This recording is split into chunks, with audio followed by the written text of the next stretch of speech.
Bonjour. Il est temps aujourd'hui, 2 jours après les décisions du Conseil constitutionnel, d'évoquer sereinement quelles ont été ces décisions à propos à la fois de la loi sur les retraites et de la proposition de référendum d'initiative partagée. Alors commençons par la loi sur les retraites. Celles et ceux qui ont vu ma chronique du 5 avril dernier, il y a 2 semaines, ne seront pas étonnés par la décision rendue par le Conseil constitutionnel le 14 avril. J'y avais évoqué, à mon avis, la régularité de la procédure parlementaire et les problèmes de fond quasiment sous la forme sous laquelle ils ont été réglés. Revenons rapidement sur ce sujet.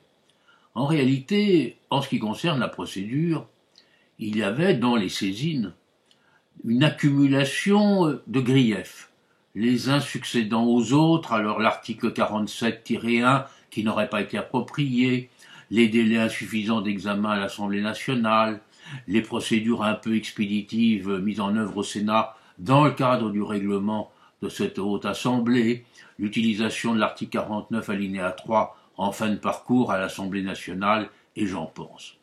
Sur ce point, le Conseil constitutionnel a fait une analyse extrêmement minutieuse de chacun des éléments de cette procédure.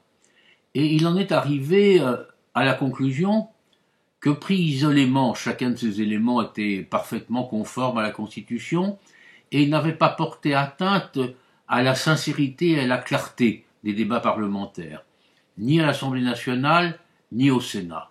Il en a donc conclu que pour inhabituel que soit cette juxtaposition, cette accumulation, cette utilisation successive des procédures, il n'y avait pas entorse à la Constitution. Pour faire simple, le cumul de procédures constitutionnelles ne débouche pas sur une procédure contraire à la Constitution. C'était presque du bon sens. Certains continuent à le regretter, et on voit fleurir dans les commentaires, à bon droit d'ailleurs, certaines opinions sur le fait que le Conseil constitutionnel aurait dû être peut-être plus dynamique, plus activiste, je n'en sais rien. En tout cas, il peut difficilement s'extraire du cadre de la Constitution de 1958, et de ce point de vue, sa jurisprudence est d'une orthodoxie parfaite, habituelle et, je l'avais dit, prévisible. Sur le fond de la loi, laissons de côté les 6 cavaliers législatifs qui ont été écartés, cela aussi était prévisible, ils n'avaient rien à faire dans la loi. Le plus célèbre d'entre eux, c'est l'index senior, mais très honnêtement, cela n'a aucune conséquence politique. Si le gouvernement le souhaite, il pourra remettre ces articles dans un projet de loi ordinaire le moment venu. Sur le fond vraiment de la loi, le Conseil constitutionnel a passé en revue la question de savoir si la limite d'âge reportée de 62 à 64 ans était une entorse au principe de la solidarité nationale tel qu'il est inscrit dans le préambule de 1946, ou si les modalités étaient susceptibles d'entraîner une infraction par rapport au principe d'égalité. La réponse a été non. Et là aussi, je crois que la prévision était assez facile. Comment pouvait-on soutenir que le passage de 62 à 64 ans, pour regrettable qu'il soit aux yeux de certains, était contraire au principe de solidarité nationale, alors qu'il n'y a pas encore si longtemps, la limite d'âge était à 65 ans. Et là, le Conseil a fait une analyse également extrêmement traditionnelle. Quant aux modalités de ce passage de 62 à 64 ans, le Conseil a relevé qu'il n'y avait pas d'entorse supplémentaire ou d'inconvénients supplémentaires à la différence entre les carrières longues et les carrières courtes, ou en tout cas également que les travailleurs qui étaient dans une situation d'incapacité n'étaient pas plus pénalisés qu'avant par la loi nouvelle.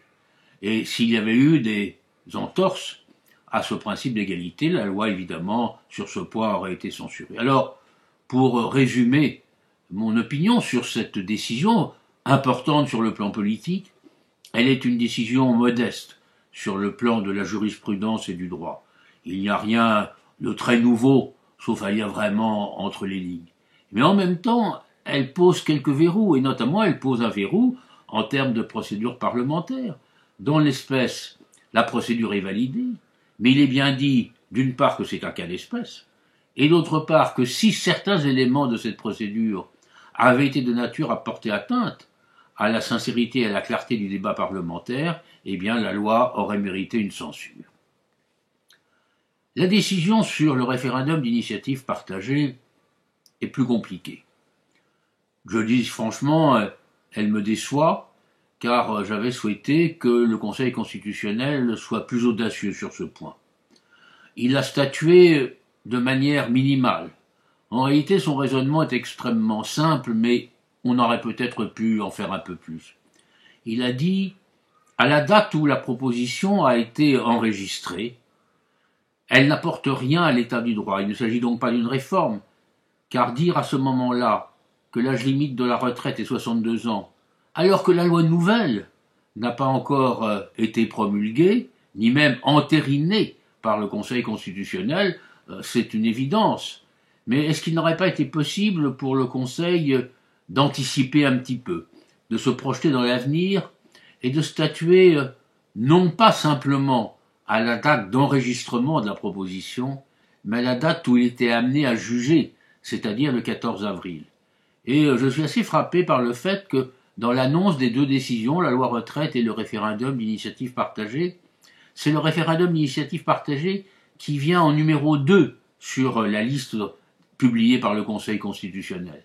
Donc il savait à ce moment-là que la loi sur les retraites était validée, qu'elle serait promulguée, et que de ce fait, l'âge limite passait de 62 à 64 ans.